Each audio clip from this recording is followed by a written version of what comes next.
Bismillahirrahmanirrahim. Assalamualaikum warahmatullahi wabarakatuh. Waalaikumsalam warahmatullahi wabarakatuh. Alhamdulillahirabbil alamin. Allahumma salli wa sallim wa barik ala Muhammad sallallahu alaihi wasallam. Kita berjumpa kembali dalam majelis taklim wa ta'lum.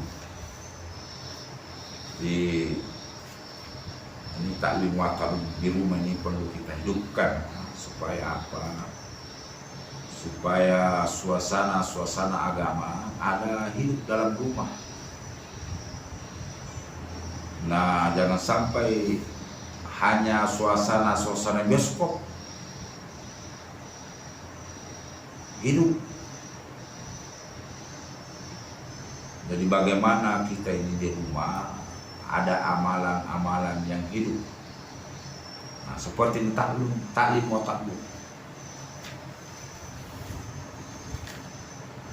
Jangan sampai 24 jam yang hidup di rumah cuma bioskop saja, ya, nonton film, sinetron. Bukan saya melarang, tidak. Jangan sampai hanya itu yang hidup di rumah. Kita juga hidupkan taklim wa ta'lum. Oke, kita akan buat majelis itu taklim wa ta'lum. Karena sesungguhnya kebahagiaan manusia itu Allah sudah tetapkan. Di mana itu? Ya di dalam agama. Nah, agama Islam, agama yang sempurna. Kalau mau bahagia, mau sukses, ya amalkan agama ini secara sempurna. Jangan setengah-tengah.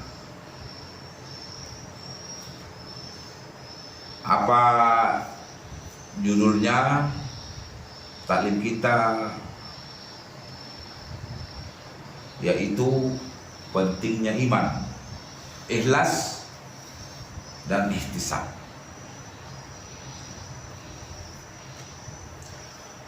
Innallaha la yansuru ila ajsamikum wala ila suwarikum walakin yansuru ila qulubikum. Sesungguhnya Allah Subhanahu wa taala tidak memandang kepada tubuhmu dan bentuk rupamu, tetapi Allah Subhanahu wa taala memandang hatimu. Hadis riwayat Muslim. Saya ulangi. Sesungguhnya Allah Subhanahu wa taala tidak memandang kepada tubuhmu dan bentuk rupamu, tetapi Allah Subhanahu wa taala memandang hatimu. Hadis riwayat Muslim. Rasulullah sallallahu alaihi wasallam pernah ditanya mengenai arti iman. Maka Rasulullah menjawab, iman itu artinya ikhlas. Dalam kitab At-Targhib banyak riwayat hadis yang menerangkan tentang ikhlas. Salah satunya menyebutkan bahwa ketika Mu'adz bin Jabal radhiyallahu an diutus ke Yaman sebagai hakim, beliau meminta nasihat kepada baginda Rasulullah SAW. Kemudian Rasulullah SAW bersabda,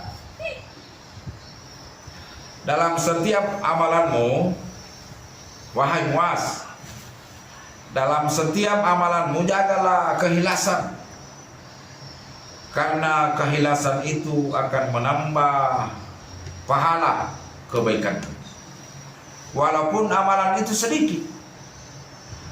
Sebuah hadis lagi berbunyi, Allah Subhanahu wa taala hanya menerima amal perbuatan hambanya yang didasari dengan ikhlas.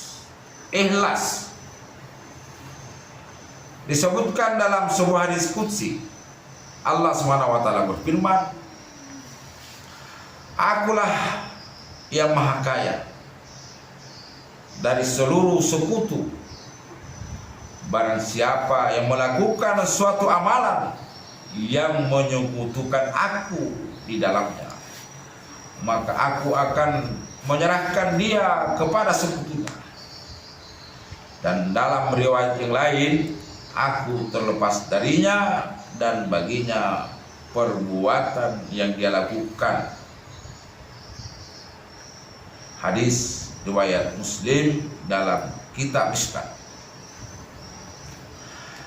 Dalam sebuah hadis lagi disebutkan, pada hari kiamat nanti di pada masyar akan diumumkan, barang siapa menyekutukan Allah Subhanahu wa taala dalam satu amalnya, maka hendaknya dia menuntut pahala kepada sekutunya itu.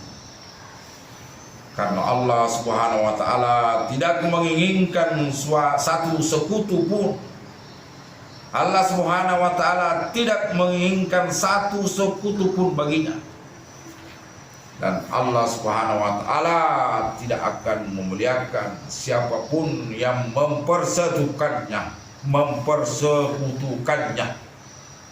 Hadis lain menyebutkan, Man salla yurai faqad asrak, wa man sama yurai faqad asrak, wa man tasaddaqa yurai faqad asrak.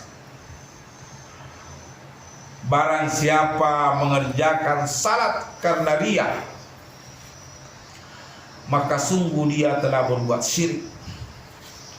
Dan barang siapa yang berpuasa karena riya, maka sungguh dia telah berbuat syirik.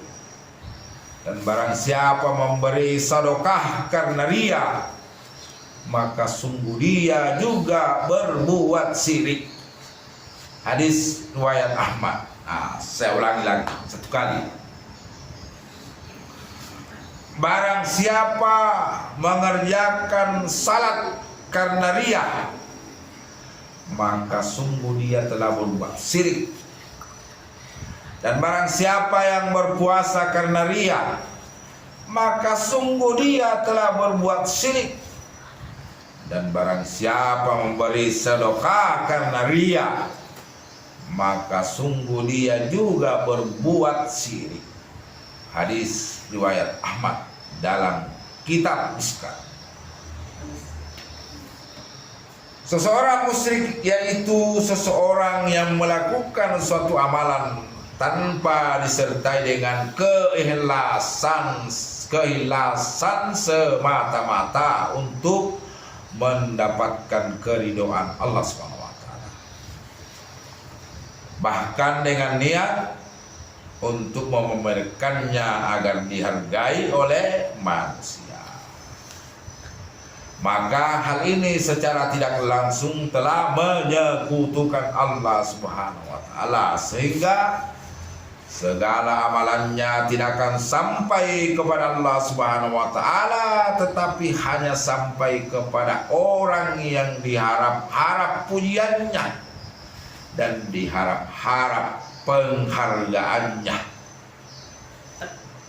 Sebuah hadis berbunyi, panjang hadisnya ini, langsung saja artinya. Sesungguhnya orang yang pertama kali akan diadili pada hari kiamat ialah seorang syuhada, orang yang mati syahid. Dia akan dihadapkan kepada Allah Subhanahu wa taala. Maka Allah Subhanahu wa taala akan memperlihatkan kenikmatannya, dan dia pun mengakui kenikmatan itu. Allah Subhanahu wa taala bertanya, "Karena apa kamu berbuat demikian?" Dia menjawab, "Saya berperang karenamu, ya Allah, sehingga saya gugur syahid." Allah Subhanahu wa taala berfirman, "Kamu dusta, kamu bohong. kamu berperang karena ingin disebut sebagai pahlawan, maka diperintahkan agar orang itu diseret wajahnya, kemudian dilemparkan ke dalam neraka.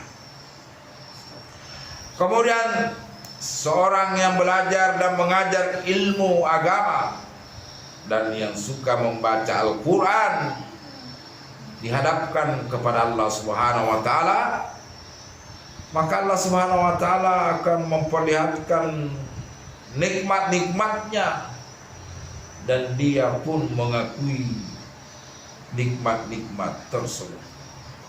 Allah Subhanahu wa Ta'ala bertanya, "Karena apa kamu berbuat demikian?" Dia menjawab, "Saya belajar ilmu dan mengajarkannya serta membaca Al-Quran semata-mata karena Engkau ya Allah."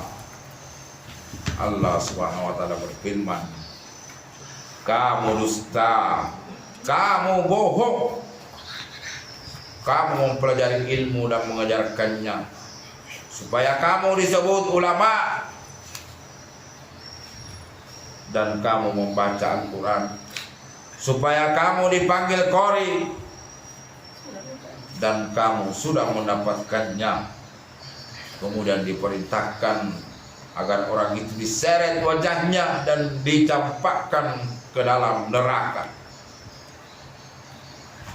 Dan yang terakhir, seorang yang dikaruniai harta kekayaan oleh Allah Subhanahu wa Ta'ala, maka Allah Subhanahu wa Ta'ala akan memperlihatkan nikmat kenikmatannya, dan dia pun mengakui kenikmatan tersebut. Allah Subhanahu wa Ta'ala bertanya, "Apa yang telah kamu lakukan dengan harta kekayaanmu itu?" Dia berkata, "Saya tidak membiarkan satu jalan pun yang pantas diberi infak, kecuali saya infakkan harta saya karena Engkau ya Allah." Allah Subhanahu wa Ta'ala berfirman, "Kamu dusta, kamu bohong. Kamu berbuat demikian supaya kamu dipanggil dermawan, dan kamu sudah mendapatkannya." Maka diperintahkan agar orang itu diseret wajahnya, kemudian dicampakkan ke dalam neraka. Hadis riwayat Muslim dalam kitab sekarang. Demikianlah taklim kita malam ini. Bagaimana kita supaya berbuat amal, amalan-amalan yang kita laksanakan, kita lakukan semata-mata karena Allah Subhanahu wa Ta'ala. Jangan mau dipuji-puji atau mengharap pujian dari orang lain. Kita salat, kita puasa, atau apa saja amalan-amalan, bagaimana kita berbuat itu semua karena semata-mata karena Allah Subhanahu wa Ta'ala. Kita tutup dengan doa kifaratul majelis. Subhanallahi wa hamdihi, subhanaka Allahumma wa bihamdika, asyhadu an la ilaha illa anta astaghfiruka wa atubu ilaik. Wassalamualaikum warahmatullahi wabarakatuh. Waalaikumsalam warahmatullahi wabarakatuh.